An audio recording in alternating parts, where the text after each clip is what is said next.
Hello, আসসালামু আলাইকুম guys, সবাই কেমন আছেন? আলহামদুলিল্লাহ আমি ভালো আছি। এখানে এই শুটকি বাজারটা কিন্তু আমার শাশুড়িমা খুবই পছন্দ করে আমার হাতের। তো ভাবলাম যে আজকে যেহেতু বানাবো তার আপনাদের সাথে একটু শেয়ার করি কীভাবে বানাবো। আমি শুটকিটা কিন্তু শিলপাটায় বেটে নিয়েছি আর সাথে শাক কাঁচা শুকনো মরিচ বেটে নিয়েছি। কাঁচা শুকনো মরিচ দিয়ে ভর্তাটা বানাবো, চলুন দেখে নিই প্রসেসটা। এখানে কতগুলো বাঁশপাতা শুটকি নিয়ে নিয়েছি ভেজাটা, আর বাঁশপাতা শুটকি ভেজাটাই খুব ভালো আর খেতে খুবই মজা। শুকনো থেকে ভেজাটা খুবই ভালো লাগে। তো এই জন্য সাথে কতগুলো পেঁয়াজ আর কতগুলো রসুন নিয়েছি। তারপর কড়াইয়ের ভিতরে অল্প একটু তেল দিয়ে দিয়েছি, দিয়ে এইভাবে এগুলো চিপড়ে নিচ্ছি, পানিটা ঝরে কড়াইয়ের ভিতরে দিয়ে দিচ্ছি। এখন এটাকে যেভাবে টালে মানে সেভাবে টেলে নিব, যাতে শুটকি যেন পুড়ে না যায়। পুড়ে গেলে দেখা যাবে যে ভর্তাটা বানালে তেতো লাগবে আর খেতে খারাপ লাগবে। তো যেন এমনভাবে ভাজতে হবে যাতে পেঁয়াজ রসুনগুলো একদম নরম হয়ে যায় আর শুটকিটা যেন খুব সুন্দর করে ভাজা হয়। আর ভাজলে দেখা যায় একটা সুন্দর ঘ্রাণ বা একটা বের হলে বোঝা যাবে যেটা মানে ভালোভাবে হয়ে গেছে। তো যতক্ষণ পর্যন্ত পানি আর তেলটা না শুকিয়ে যাবে ততক্ষণ পর্যন্ত আমি একটু লাড়তে থাকবো। তো এখানে এই যে আশেপাশে একটু আওয়াজ হচ্ছে, তো সবাইকে অনুরোধ করছি যে আওয়াজটা শুনতে যদি খারাপ লাগে সবাই ক্ষমা চোখে দেখবেন। আর এখানে এই যে সুন্দর করে টালা হয়ে গেছে, দেখুন সব কিছু সুন্দর নরম হয়ে গেছে, ভাজাটা সুন্দর হয়ে গেছে। তো নিয়ে নিলাম কতগুলো শুকনো মরিচ, এগুলো কিন্তু কাঁচা শুকনো মরিচ, আর কাঁচা শুকনো মরিচ দিয়ে ভর্তা বানালে কিন্তু খুবই মজা লাগে। অনেকে আছে শুকনো মরিচ টেলে ভর্তা বানায়, বাট আমি কিন্তু শুকনো মরিচ টেলে ভর্তা বানাই না। আমি এখানে ডাইরেক্ট কাঁচা শুকনো মরিচটা এভাবে কাঁচাটা দিয়ে দিই। আর কাঁচা শুকনো মরিচটা বাটতে কিন্তু একটু কষ্টই হয়, মানে অনেকক্ষণ টাইম লাগে মিহিস হতে। তো আমি একটু লবণ আর একটু পানি দিয়ে বেটে নিচ্ছি। লবণ আর পানি দিলে কিন্তু এটা কিন্তু একদম নরম হয়ে যায়। আর আমার ছায়ার কারণে দেখা যেতেছে যে একটু অন্ধকার লাগতেছে, মানে লাইটটা ঠিকই ধরানো, বাট আমার গায়ে আলোতে দেখা যায় আমি এইভাবে নিচে হয়ে বাড়ছি, তো তার জন্য দেখা যায় একটু অন্ধকার লাগছে, তো দেখতে একটু খারাপ লাগছে। তো এখানে কিন্তু আমি একটু পানি দিয়ে নিচ্ছিলাম, একটু পানি দিলে দেখা যায় একটু মরিচটা একটু নরম হয় আর বাটতে খুব সুবিধা হয়। যেহেতু কাঁচা শুকনো মরিচটা বাটতে একটু কষ্টই হবে, কিন্তু কাঁচা এই শুকনো মরিচের ভর্তা কিন্তু খুবই মজা। তো আমি কিন্তু এই যে আদা বাটা করে নিয়েছি, তারপর এখানে কিন্তু আবার আমি বাটা দিব, মানে একবারে হয়তো পুরো ভিডিওটা দেখাতে পারছি না, ভিডিও বেশি বড় হয়ে যাবে, তো একটু মিহিস করে নিয়েছি। আর এখন দিয়ে দিচ্ছি যে তেলে রেখেছিলাম শুটকি, পেঁয়াজ আর রসুন। তো সেখানে তো আমি কিন্তু সমপরিমাণ পেঁয়াজ, সমপরিমাণ রসুন আর বেশি করে শুটকি দিয়েছি। আর মরিচ কিন্তু দেখেছি যে কত দিয়েছি।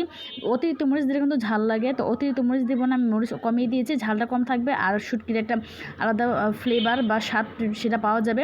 আর এইভাবে রসুন বেশি দিলে কিন্তু শুটকির যে বাজেট স্মেল বা বাজেটটা গন্ধ থাকে সেটা কিন্তু থাকে না। রসুন কিন্তু খাওয়া খুবই ভালো, আবার দেখা যায় রসুনটা বেশি দিলে স্বাদও বাড়ে, এমনকি শুটকির যে এক্সট্রা ফ্লেভার যে গন্ধটা আছে সেটা কিন্তু হয় না। তো এভাবে আমি সুন্দর করে বেটে নিচ্ছি, আর যেহেতু কাটা থাকে এই জন্য একটু মিহিস করে বাটতে হয়। তো আমি কিন্তু দ্রুত একটু টেনে দিয়েছিলাম, তার জন্য এরকম দেখা যাচ্ছে, কিন্তু যে যার মতন মানে যেভাবে পারেন তো সেভাবে বেটে নেবেন। তো আমি কিন্তু এভাবে সুন্দর করে বেটে নিয়েছি। আর আমার কিন্তু মিহিস হতে কিন্তু বেশিক্ষণ টাইম লাগেনি, কারণ এটাকে যেহেতু ভাজা আর মিহিস হতে বেশিক্ষণ টাইম লাগে না। আর পেঁয়াজ রসুন তো নরম হয়ে গেছে, তো দেখা যায় ওটার থেকে একটু পানি ছেড়েছে পেঁয়াজের থেকে, তো আর এক্সট্রা কোনো এখানে পানিটা দেওয়া লাগে না। আর ভর্তাতে কোনো সময় পানি দিলে সেই ভর্তা মজা লাগে না। শিলপাটা যত রকমের ভর্তা বানাই না কেন, পানি দিলে কিন্তু সেটা স্বাদ চলে যায়, এই জন্য আমি কিন্তু পানি ইউজ করিনি।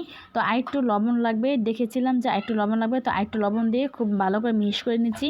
আর যদি কাটা থাকে তো দেখা যায় অনেক সময় ভাতের সাথে খেতে গেলে খারাপ লাগে বা গলা আটকে যায়, এই জন্য এমনভাবে মিক্স করে বেটে নিতে হবে যাতে কোনো কাটা না থাকে আর খেতে যেন খুব ভালো লাগে। তো এইভাবে একদম মিহিস করে বেটে নিব।